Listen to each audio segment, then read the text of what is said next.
Communication అవుతాయి అన్నీ explain చేస్తాను. మనకి యాక్చువల్‌గా నెట్వర్క్ అంటే మనకి హా బాడీలో నెర్వ్స్ ఎలాగైతే ఒక పార్ట్ నుంచి ఇంకో పార్ట్‌కి కమ్యూనికేషన్‌కి నెర్వ్స్ ఎలా కనెక్ట్ అయ్యి ఉంటాయో, అలాగే మనకి నెట్వర్క్ అంటే మన ఈ ప్రపంచం అంతట్లో ప్రతి ఒక్క డివైసు కనెక్టివిటీకి యూజ్ చేసేదే నెట్వర్క్. మనకి ఇక్కడ కంప్యూటర్ నెట్వర్క్స్ ఎందుకు యూజ్ చేస్తామంటే ప్యాకెట్ క్యాప్చర్స్‌కి ఒక్కాడి నుంచి ఒక్కాడికి ఇన్ఫర్మేషన్ ట్రాన్స్మిట్ చేయడానికి యూజ్ చేస్తాం. ఇక్కడ నెట్వర్క్‌లో మనం యూజ్ చేసే డివైసెస్ ఏంటంటే కంప్యూటర్స్. కంప్యూటర్స్ అదే మేబీ డెస్క్‌టాప్స్ కావచ్చు, ల్యాప్‌టాప్స్ కావచ్చు, మొబైల్స్ కావచ్చు, ఎలాంటిదైనా ట్యాబ్స్ కావచ్చు, ఏదైనా ఒక్కాడి నుంచి ఇంకొక్కాడికి కమ్యూనికేషన్ అయ్యేదాన్ని నెట్వర్క్ డివైస్ అంటాము. అది మేబీ సర్వర్స్ అవ్వచ్చు, మెయిన్ ఫ్రేమ్ సర్వర్స్ అవ్వచ్చు. మెయిన్ ఫ్రేమ్ సర్వర్స్ అంటే ఒక అప్లికేషన్‌కి, డిప్లాయ్‌మెంట్‌కి మిడిల్‌లో ఉండే సర్వర్స్‌ని మెయిన్ ఫ్రేమ్ సర్వర్స్ అంటారు. పెరిఫెరల్స్ అంటే ఇప్పుడు ఫ్యాక్స్ కానీ, జెరాక్స్ మిషన్స్ కానీ, ల్యాప్‌టాప్స్ కానీ, కీబోర్డ్స్ కానీ, వైర్‌లెస్ కీబోర్డ్స్ కానీ ఇలాంటియన్నీ పెరిఫెరల్స్ అంటాము. ఇంకా అన్ని చాలా అదర్ డివైసెస్. ఈ ఎందుకంటే connected to communicate from one device to another device. ఏదైనా ఒక డివైస్ నుంచి ఇంకో డివైస్‌కి కమ్యూనికేషన్ పంపించేదాన్ని నెట్వర్క్ అనే అంటాం. Networking can contain 2 devices. Be large internet. అంటే ఒక డివైస్ నుంచి ఒక డివైస్‌కి కనెక్టివిటీ అయిన దాన్ని నెట్వర్కింగ్ అంటాం. లేదా ఒక డివైస్ నుంచి మల్టిపుల్ డివైసెస్ కనెక్ట్ అయ్యేదాన్ని నెట్వర్కింగ్ అంటాం. కొన్ని బిలియన్స్ ఆఫ్ పీపుల్స్‌ని కనెక్ట్ చేయడానికి యూజ్ చేసేదాన్నే నెట్వర్కింగ్ అంటాం. నెట్వర్కింగ్ అనే వర్డ్ ఎప్పుడు బాగా పాపులర్ అయిందంటే 1992లో బాగా పాపులర్ అయింది. అసలు నెట్వర్కింగ్‌లో మనకి ప్రతి డివైస్‌లో కమ్యూనికేట్ అవ్వడానికి మనకి ఇంటికి ఎలా అయితే ఒక అడ్రెస్ ఉంటదో, అలాగే ప్రతి డివైస్‌కి ఒక నెట్వర్క్ అడ్రెస్ ఉంటది. దాన్నే ఐపీ అంటాం. ప్రతి డివైస్‌కి కూడా ఒక మ్యాక్ ఐడీ ఉంటది. ఆ మ్యాక్ ఐడీ ద్వారానే ఐపీ మ్యాక్ ఐడీ కమ్యూనికేషన్ ద్వారానే ప్రతి డివైస్ కమ్యూనికేషన్ స్టార్ట్ అవుతుంది. ఇక్కడ ఏ డివైసెస్ కమ్యూనికేట్ అవుతాయంటే నేను చెప్పినట్టు ఇందాక డెస్క్‌టాప్ కంప్యూటర్స్ కావచ్చు, ల్యాప్‌టాప్స్ కావచ్చు, మెయిన్ ఫ్రేమ్ సర్వర్స్ కావచ్చు, కన్సోల్స్ అంటే ఇప్పుడు మనం గేమింగ్ కన్సోల్స్ ఆడతాం. ఎక్స్‌బాక్సు, ప్లే స్టేషన్స్ ఇవన్నీ సర్వర్స్ నుంచి యాక్టివేట్ అవుతాయి. ఇప్పుడు అన్నీ ఆల్మోస్ట్ పబ్లిక్ క్లౌడ్ నుంచి కన్సోల్స్ యాక్టివేట్ చేసుకుంటున్నాం. ఆన్‌లైన్ గేమ్స్ ఆడుతున్నాం అవన్నీ. అలాగే థిన్ క్లయింట్స్ అంటే డెస్క్‌టాప్ కంప్యూటర్స్ లాగే చిన్న సీపీయూ యూనిట్ ఉంటుంది. దాంట్లోనే అన్ని RAM, ROM, temporary memory, limited memory, CPU అన్నీ ఉంటాయి. ఫైర్‌వాల్స్. ఫైర్‌వాల్స్ అంటే యాక్చువల్‌గా ఏందంటే ఏదైనా ఒక డివైస్ వాడుతుంటే దానికి థ్రెట్స్ రాకుండా ఏ సర్వీసెస్ అలౌ అవ్వాలి, ఏ సర్వీసెస్ అలౌ అవ్వకూడదు. ఏది రావాలి, ఏది రాకూడదు అని మెన్షన్ చేసేదే ఫైర్‌వాల్స్ అంటాం. బ్రిడ్జెస్. బ్రిడ్జెస్ అంటే ఇప్పుడు ఒక డివైస్ నుంచి ఇంకో డివైస్‌కి మనం ఎలా అయితే కేబుల్ వాడుతున్నామో, అలాగే ఒక డివైస్ మధ్యలో పెట్టుకొని అన్నిటికి డిస్ట్రిబ్యూషన్ చేసుకునే దాన్నే బ్రిడ్జెస్ అంటాం. రిపీటర్స్. ఇప్పుడు మనకి ఒక ఫ్లోర్‌లో మనకి ఒక వైఫై రౌటర్ ఉంది. ఇంకో ఫ్లోర్‌లో వైఫై రౌటర్ పెట్టుకోవాలనుకుంటున్నాము. దాన్ని ఎక్స్‌టెన్షన్ చేసుకునే దాన్ని మనం బ్రిడ్జెస్ అనొచ్చు. లేదా రిపీటర్స్ అనొచ్చు. దీన్ని ఎక్స్‌ట్రా బూస్టర్స్ అని గూడా అంటారు. బూస్టర్ అంటే ఒక ఫ్లోర్‌లో ఉన్న నెట్వర్క్ ఇంకో ఫ్లోర్‌కి గూడా ఎక్స్‌టెన్షన్ అయ్యి సిగ్నల్ ప్రాపర్‌గా రావడానికి స్ట్రెంత్ ఎక్కువగా ఉండడానికి యూజ్ చేసే వాటిని బూస్టర్స్ అంటాం. Network interface cards. ప్రతి సీపీయూలో గానీ, ల్యాప్‌టాప్‌లో కానీ మనకి ఖచ్చితంగా ఇంటర్ఫేస్ కార్డ్స్ అని వస్తాయి. మీరిప్పుడు చెక్ చేసుకుంటే టీవీలో ఎనకాల ఆర్‌జే45 జాక్ పెట్టుకునేదానికి ఇంటర్ఫేస్ కార్డ్ ఉంటుంది. అట్లాగే ల్యాప్‌టాప్‌కి సైడ్‌లో ఇంటర్ఫేస్ కార్డ్ ఉంటది. ఆల్మోస్ట్ ఫిజికల్ డివైస్ అన్నిటికి ఎక్సెప్ట్ ట్యాబ్స్, ఫోన్స్ ఇలాంటి వాటికి తప్ప ప్రతి వాటికి ఈ నెట్వర్క్ కార్డ్స్ అనేది ఉంటాయి. సర్వర్స్‌కైతే ఒక 8-9 ఇంటర్ఫేస్ కార్డ్స్ ఉంటాయి. స్విచెస్. స్విచెస్ అంటే ఇక్కడ మనం అనుకున్నట్టు ఎలక్ట్రికల్‌లో ఉండే స్విచెస్ కాదు. స్విచెస్ అంటే ఇది ఒక నెట్వర్కింగ్‌లో కమ్యూనికేట్ అవ్వడానికి యూజ్ చేసే ఒక డివైస్. ఇక్కడ అన్ని మ్యాక్ ఐడీస్ అన్నీ స్టోర్ చేసుకోబడ్డాయి. ఇప్పుడు 10 డివైసెస్ అనేది మనం యాక్సెస్ చేయాలంటే ఒక వైఫై ద్వారా కాకుండా ఒక స్విచ్ ద్వారా దాన్ని కనెక్ట్ చేసుకొని యాక్సెస్ చేసుకోవచ్చు. హబ్స్. హబ్స్ అన్న ఆల్మోస్ట్ ఇదే మీనింగ్ వస్తది. కాకపోతే హట్స్ అనేది మనకి బ్రాడ్‌కాస్ట్ డొమైన్ ఉండదు. మోడెమ్స్ అంటే ఒకప్పుడు బీఎస్ఎన్ఎల్ వాళ్ళు మోడెమ్స్ యూజ్ చేసేవాళ్ళు. ఆ మోడెమ్స్ ద్వారానే ప్రతి ఇంటికి కనెక్టివిటీ అందేది. ఆ మోడెమ్ కనెక్ట్ అయితేనే మనకి ఇంటర్నెట్ అనేది వస్తది. రౌటర్స్. రౌటర్స్ అంటే వైఫై రౌటర్స్ లాగా మనకి హ్మ్. ఈ పెద్ద పెద్ద రౌటర్స్ ఉంటాయి. ప్రతి కంపెనీలో ఆ రౌటర్‌కి ఐఎస్‌పీ అనేది కనెక్ట్ చేసి ఉంటాయి. అక్కడి నుంచే మనకి కమ్యూనికేషన్ అనేది పాస్ అవుతది. స్మార్ట్ ఫోన్స్, ట్యాబ్స్ ఇవి మనకు తెలిసినయే. దాని తర్వాత వెబ్ క్యామ్స్. వెబ్ క్యామ్స్ ఎందుకు యూజ్ చేస్తామంటే, ఒక ఏరియా నుంచి ఇంకొక ఏరియాకి మనము మనం వీడియో కాల్ కానీ, ఏదన్నా మీటింగ్స్ కానీ వాటన్నిటికి యూజ్ చేస్తాము. ఈ నెట్వర్క్ టోపాలజీ అనేది ఏందంటే, ఒక నెట్వర్క్ డివైస్ కనెక్ట్ అవ్వడానికి యూజ్ చేసేది నెట్వర్క్ టోపాలజీ. ఇక్కడ మనకి చాలా రకాల నెట్వర్క్ టోపాలజీస్ ఉన్నాయి. ఒకటి మెష్ టోపాలజీ, ఇంకొకటి ring topology, next star topology, tree topology, bus topology, hybrid topology ఇట్లా రకరకాల టోపాలజీస్ ఉన్నాయి. ఇవన్నీ ఏందంటే ఎలా కమ్యూనికేట్ అవ్వాలి. మెష్ టోపాలజీ అంటే ఇలా ఉంటుంది. ఇప్పుడు ఇప్పుడు ఒక 6 డివైసెస్ ఉన్నాయనుకోండి. ప్రతి దానికి ఒక్కాడి నుంచి ఇంకొకాడికి 6 కేబుల్స్ ఎలా అయితే కమ్యూనికేట్ అవుతాయి, కనెక్టివిటీ ఉంటాయో అలాగే ప్రతి దానికి కనెక్ట్ అయ్యి ఉంటాయి.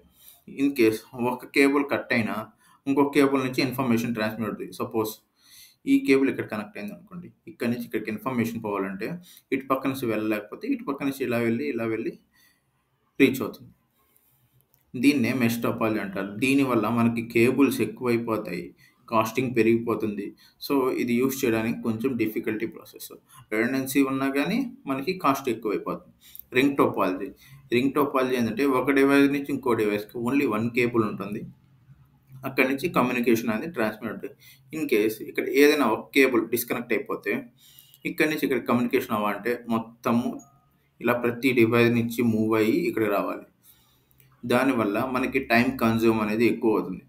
కాస్టింగ్ అనేది తక్కువైనా టైమ్ కన్జ్యూమ్ ఎక్కువవుతది. ఇక్కడ ఎట్లా అంటే ఇక్కడ ఒక మెయిన్ సర్వర్ ఉందనుకోండి. ఇక్కడి నుంచి ఇక్కడికి ఒక ఒక డిస్‌కనెక్టివిటీ మాత్రమే ఉంటది. ఎలా అయితే ఇక్కడైతే కనీసం ఇక్కడ రిడెండెన్సీ అన్నా ఉంది. ఒక్కడి నుంచి ఇంకొక సిస్టమ్‌కి ఎళ్ళాలంటే మొత్తం ప్రతి సిస్టమ్‌కి రీచ్ అయ్యి ఇలా వెళ్తది. కానీ స్టార్ టోపాలజీలో ఇన్ కేస్ అక్కడ డిస్‌కనెక్షన్ అయిపోయిందనుకోండి. ఇంకా అక్కడి నుంచి కమ్యూనికేషన్ అనేదే ఉండదు. Tree topology. ట్రీ టోపాలజీ అంటే ఏం లేదు. ప్రతిదానికి ఒక మెయిన్ సర్వర్ అని ఉంటది. అక్కడి నుంచి కేబుల్ తీసుకొని ఇస్తారు. సపోజ్ ఇక్కడ పోయిందనుకోండి డిస్‌కనెక్షన్. ఇంక ఈ గ్రూప్ అంతటికి నెట్వర్క్ అనేది రాదు. ఇంటర్నల్ నెట్వర్క్ జరుగుద్ది గానీ, ఎక్స్టర్నల్ నెట్వర్క్ అనేది జరగదు. ఈ గ్రూప్ వరకే కమ్యూనికేషన్ అవుతది. దాని తర్వాత బస్ టోపాలజీ. బస్ టోపాలజీ అంటే ఏందంటే, ఒక బ్యాక్ బోన్ యూనిట్ ఉంటుంది. ఆ బ్యాక్ బోన్ యూనిట్‌కి ప్రతి పీసీ కనెక్ట్ అయి ఉంటది. సపోజ్ ఒకవేళ ఇక్కడ డిస్‌కనెక్షన్ అయిపోతే ఓన్లీ ఈ పీసీ మాత్రమే వర్క్ చేయదు. కానీ మిగతా అన్నిటికి వర్క్ అవుతది. సపోజ్ ఇక్కడ డిస్‌కనెక్షన్ అయిపోయిందనుకోండి. ఈ 3 పీసీస్ అనేది కమ్యూనికేట్ కావు. వీటన్నిటిని టోపాలజీస్ అంటాం. వీటిని నెట్వర్క్ టోపాలజీస్ అంటాం. ఎందుకు ఈ నెట్వర్క్ టోపాలజీస్ యూజ్ చేయాలి? అంటే ప్రతి దానికి ఎలా కమ్యూనికేట్ అవ్వాలి, ఎలా కమ్యూనికేట్ కాకూడదు అని చెప్పి ఉంటది. బంప్ ట్రాఫిక్ అని ఉంటది. ఆ ట్రాఫిక్‌ని అనలైజ్ చేయడానికి యూజ్ చేస్తాం. చాలా వరకు హోమ్ నెట్వర్క్స్‌లో ఏం యూజ్ చేస్తామంటే ట్రీ టోపాలజీయే యూజ్ చేస్తాం. ట్రీ టోపాలజీ అంటే ఇది. ఇప్పుడు ఒక రౌటర్ ఉంది. ఆ రౌటర్‌లో నుంచి ప్రతీదీ కనెక్ట్ అయ్యి ఉంటాయి. మోస్ట్ ఆఫ్ ద కార్పొరేట్ నెట్వర్క్స్‌లో ఏ టోపాలజీ యూజ్ చేస్తామన్నా అక్కడ కూడా ట్రీ టోపాలజీ యూజ్ చేస్తాం. ఎందుకంటే ప్రతి సిస్టమ్‌కి వాళ్ళెళ్ళి RJ45 జాక్స్ యూజ్ చేసి అక్కడి నుంచి ల్యాన్ కనెక్టివిటీ ఇచ్చి ఇదంతా చేయాలంటే చాలా కష్టం. ఆల్మోస్ట్ కార్పొరేట్ నెట్వర్క్స్ అన్నిట్లో, ఎంటర్‌ప్రైజ్ నెట్వర్క్స్ అన్నిట్లో hundreds of people are working. So it will be very difficult to connect between them. So they are using tree topology. But in ఇన్కార్పొరేట్‌లో స్టార్ టోపాలజీ యూజ్ చేస్తారు. Star topology అంటే ఏంటి? ఇట్లా ఒక system నుంచి ఇంకో సిస్టమ్‌కి జనరల్‌గా కనెక్టివిటీ చేసుకొని వాళ్ళకి యూజ్ చేసుకొని చేసుకుంటారు. Connecting to the network let's you exchange the information with other computers and device. నేను చెప్పినట్టు ఒక నెట్వర్క్ అంటే ఒక్కడి నుంచి ఇంకొకడికి ఇన్ఫర్మేషన్ ట్రాన్స్మిట్ చేయడం. ఆ ట్రాన్స్మిషన్ అనేది మేబీ నువ్వు పంపించొచ్చు, అవతల నుంచి రిసీవ్ చేసుకోవచ్చు. వాటన్నిటి నువ్వు పంపిస్తే దాన్ని వన్ వే ట్రాఫిక్ అంటారు. అదే అవతల నుంచి కూడా రిసీవ్ చేసుకుంటే టూ వే ట్రాఫిక్ అంటారు. దీన్నే సింప్లెక్స్, డూప్లెక్స్ అని చెప్పి మనం అనుకుంటాం. అసలు మేజర్‌లీ ఈ నెట్వర్క్ కనెక్టివిటీ వల్ల మనకి ఏం ఉపయోగం? మనకి ఇప్పుడు చూసామంటే ప్రతి నెట్వర్క్స్‌లో ఆల్మోస్ట్ జనరల్‌గా మీరు చూసుకుంటే ల్యాప్‌టాప్స్ కానీ, మొబైల్స్ కానీ, ట్యాబ్స్ కానీ వీటన్నిటికి మొబైల్ అప్డేట్స్ వస్తాయి. అవి ఎలా వస్తాయి? మనమేమో ప్రత్యేకంగా ఒక సాఫ్ట్‌వేర్ డౌన్‌లోడ్ ఫస్ట్ వాళ్ళ సర్వర్‌లో అక్కడ పుష్ చేసినప్పుడు అక్కడి నుంచి ప్రతి ట్యాబ్‌కి, ప్రతి డివైస్‌కి ఆ రోల్ ఔట్ అవుతది. Upgraded version. దాన్ని నువ్వు డౌన్‌లోడ్ చేసుకొని అప్డేట్ చేసుకుంటాం. దాన్నే నెట్వర్కింగ్ అంటాం. ఒక ఏరియా నుంచి ఇంకొక ఏరియాకి ఇన్ఫర్మేషన్ ట్రాన్స్‌మిట్ చేసుకుంటాం. అసలు ఈ అడ్వాంటేజెస్ ఆఫ్ నెట్వర్క్ వల్ల అడ్వాంటేజెస్ ఏంటి? ఎక్కడి నుంచి ఎక్కడికైనా కమ్యూనికేషన్ అవ్వచ్చు. దీనివల్ల బిగ్గెస్ట్ అడ్వాంటేజ్ ఏందంటే ఎక్కడి నుంచి ఎక్కడికైనా కమ్యూనికేషన్ అవ్వచ్చు. Within time of the speed of light టైమ్‌లో. ఎంత పెద్ద ఇన్ఫర్మేషన్ అయినా ట్రాన్స్మిట్ చేసుకోవచ్చు, రిసీవ్ చేసుకోవచ్చు. కమ్యూనికేషన్ అనేది ఇంకొక అడ్వాంటేజ్ కమ్యూనికేషన్. కమ్యూనికేషన్ అనేది ఎక్స్చేంజ్ ఎలా చేసుకుంటామంటే మేబీ చాట్ వల్ల, టెక్స్టింగ్ వల్ల, అది మేబీ ఇన్‌స్టాంట్ టెక్స్టింగ్. అంటే ఇప్పుడు టీమ్స్ ఎలాగుంటాయి ఆఫీసెస్‌కి, వెబెక్స్‌కి అలాగా మొబైల్‌లో టెక్స్టింగ్ మెసేజ్ ద్వారా, ఈమెయిల్స్ ద్వారా, సోషల్ మీడియా వల్ల, వీడియో కాన్ఫరెన్సెస్ వల్ల ఇవన్నీ యూజ్ చేసుకొని మనం కమ్యూనికేషన్ అనేది ట్రాన్స్మిట్ చేసుకుంటాం. Network allows to database. ఇప్పుడు ప్రతి నెట్వర్క్‌లో ఏది చేసినా ప్రతీదీ రికార్డ్ అవుద్ది. పిన్ టు పిన్ ప్రతిదీ డేటాబేస్‌లో రికార్డ్ అవుతుంది. దాని తర్వాత షేర్ హార్డ్‌వేర్. హార్డ్‌వేర్ అనేది హార్డ్‌వేర్ అనేది ఎలా అంటే నెట్వర్కింగ్‌లో డివైస్ ఎప్పుడైతే ఎక్కువ అవుతాయో అప్పుడు ఒక డివైస్ ద్వారానే షేర్ అవుతది కదా! హార్డ్‌వేర్ యూజ్ అవసరం లేదు. ఇంకోటేంటంటే న్యాస్. న్యాస్ అంటే నెట్వర్క్ అటాచ్డ్ స్టోరేజ్. ఇది ఎందుకు యూజ్ అవుతుందంటే lot of bulk of information ఉన్నప్పుడు ప్రతి సర్వర్‌లో స్టోర్ చేసుకునేదానికి ఈ న్యాస్ అనేది ఉపయోగపడుతుంది. ఇంకా నెక్స్ట్ నెట్వర్క్ ప్రింటర్. ఇప్పుడు ప్రతి కంపెనీలో ఒక్కొక్క యూజర్‌కి ఒక్కొక్క ప్రింటర్ హార్డ్‌వేర్ ప్రింటర్ పెట్టాలంటే చాలా కష్టం. సో, అలాంటి టైంలో కొన్ని గ్రూప్ ఆఫ్ డివైజెస్‌కి ఒక ఏరియాలో ఒక నెట్వర్క్ ప్రింటర్ గాని, జెరాక్స్ మెషిన్ గాని కనెక్టివిటీ ఇచ్చేసుంటది. దానికొక ఐపీ అడ్రెస్ ఇచ్చి, దానికి కమ్యూనికేట్ అవ్వడానికి ప్రింటర్ డ్రైవర్స్ అన్నీ ప్రతి దాంట్లో ఇన్‌స్టాల్ చేసేసుంటాం. ఎక్కడి నుంచి ప్రింట్ ఇచ్చినా ఆ ప్రింటర్‌లోంచే మనకి ప్రింట్ అనేది వచ్చేస్తుంది. Next powerful computers and super computers. Powerful computers అంటే మనం ఇప్పుడు యూజ్ చేసే సూపర్ కంప్యూటర్స్. దానికి వితిన్ ఫ్రాక్షన్ ఆఫ్ సెకండ్స్‌లో అది ఎలా వర్క్ అవ్వాలి? ఏమవుద్ది? ఎంత ఫాస్ట్‌గా అవుతుంది? ఎంత హెర్ట్జ్‌లో వర్క్ అవుతుంది? ఏ స్పీడ్‌లో వర్క్ అవుతది? అని చెప్పి ఉంటుంది. ఇప్పుడు లేటెస్ట్‌గా ఇంకోటేంటంటే షేర్ సాఫ్ట్‌వేర్.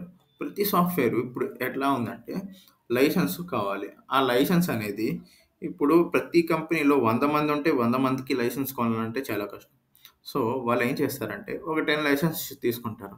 10 లైసెన్స్ తీసుకొని ఎవరు ఎప్పుడు యూజ్ చేస్తున్నారో వాళ్ళ వరకు లిమిటెడ్‌గా ఉంటది. సపోజ్ వాళ్ళు ఆఫ్‌లైన్‌లోకెళ్లారనుకోండి. ఒక 1 అవర్ 2 అవర్స్ వాళ్ళు వర్క్ చేయట్లేదు. ఆ లైసెన్స్ అనేది ఇంకొకరికి అలొకేట్ అవుతది. వాళ్ళు వర్క్ చేసుకుంటారు. అలా ఏ టైంలో అయితే వాళ్ళు యూజ్ చేసుకోరో, ఆ టైంలో ఆ లైసెన్స్ అనేది ఇంకొకరికి అలొకేట్ అవుతది. Once again they are using that particular application మళ్ళీ వాళ్ళకి రిటర్న్ అవుతది. అలాగా 10 మందే యూజ్ చేసుకోగలరు. కానీ ఎప్పుడు కావాలో అప్పుడు మాత్రమే యూజ్ చేసుకోగలరు. అలా. ఇంకోటి major of the time we are using network for money transfer. ఇప్పుడు యూపీఐ ఎలా అయితే వచ్చిందో అలాగే ప్రతి బ్యాంక్ నుంచి ఇంకొక బ్యాంక్‌కి స్విఫ్ట్ అని, ఐఎంపీఎస్ అని, ఎన్ఈఎఫ్‌టి అని చెప్పి మనీ ట్రాన్స్‌ఫర్ చేస్తాం.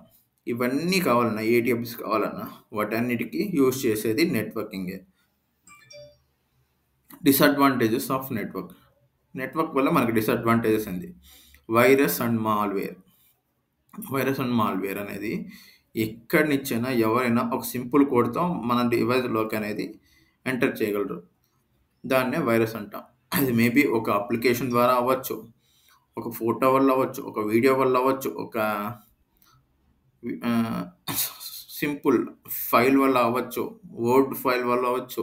పీపీటీ వల్ల అవ్వచ్చు. ఏదైనా ఒక టైప్ ఆఫ్ ఫైల్ నుంచి ఒక మోడ్ ఆఫ్ ట్రాన్స్‌మిషన్ అనేది జరిగినప్పుడు వైరస్ అనేది అటాక్ అవుద్ది. అలాంటి టైంలో మనం యాంటీ వైరస్ సాఫ్ట్‌వేర్స్ అనేది పర్టిక్యులర్‌గా ఇన్‌స్టాల్ చేసుకోవాల.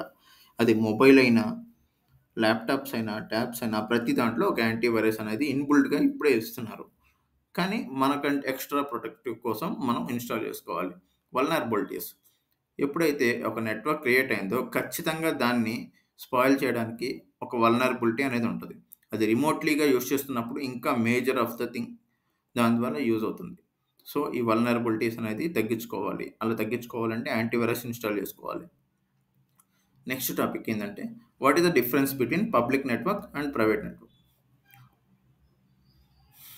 ఇక్కడ పబ్లిక్ నెట్వర్క్ అంటే ఇది జనరల్‌గా మనకి హోటల్స్‌లో కానీ, దాని తర్వాత ఇక్కడ కాఫీ కేఫ్స్‌లో గానీ, బయట ఎక్కడైనా ఫ్రీ వైఫై అంటారు.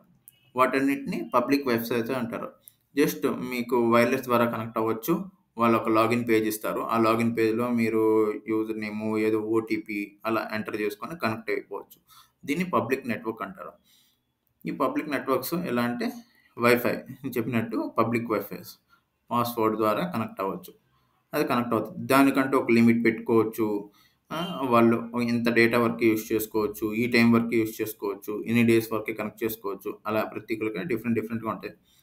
దీన్ని చాలా వల్నరబిలిటీ ఈ పబ్లిక్ నెట్వర్క్ అనేది. దాని ద్వారా ఈజీగా హ్యాకబుల్ అవ్వచ్చు మన డివైస్. దానికి అథెంటికేషన్ ఏమి ఉండదు. నేను చెప్పినట్టు ఎటువంటి ఎన్‌క్రిప్షన్ ఉండదు. అథెంటికేషన్స్ ఉండదు. పేజ్ ఈజీగా లాగిన్ అవుతారు. మన డివైస్‌లోకి ఈజీగా ఎంటర్ అవ్వడానికి ఒక పాసిబిలిటీ.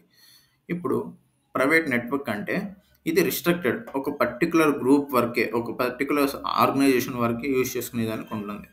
ఇక్కడ ఎటువంటి అనాథరైజ్డ్ గానీ, అన్‌వాంటెడ్ గానీ పీపుల్ కనెక్ట్ అవ్వలేరు. ఎందుకంటే వాళ్ళకంటూ ఒక అథెంటికేషన్ ఉంటది. ఆ యూజర్ నేమ్, పాస్‌వర్డ్ ఎంటర్ చేసుకొని ఆ నెట్వర్క్‌లో ఉన్నప్పుడు మాత్రమే వాడగలరు. అది మేబీ ఎడ్యుకేషన్ ఇన్‌స్టిట్యూట్స్‌లో గానీ, ఇంట్లో గూడా చేసుకోవచ్చు. బిజినెస్ యూనిట్స్‌లోనే ఎక్కువుంటుంది. బిజినెస్ యూనిట్స్, ఎడ్యుకేషనల్ యూనిట్స్, దాని తర్వాత మొబైల్ హాట్‌స్పాట్స్ వీటన్నిటి ద్వారా మనం ఇది ప్రైవేట్ నెట్వర్క్ కనెక్ట్ అవ్వచ్చు. ఓకే. Thank you friends. ఈ రోజుకిది.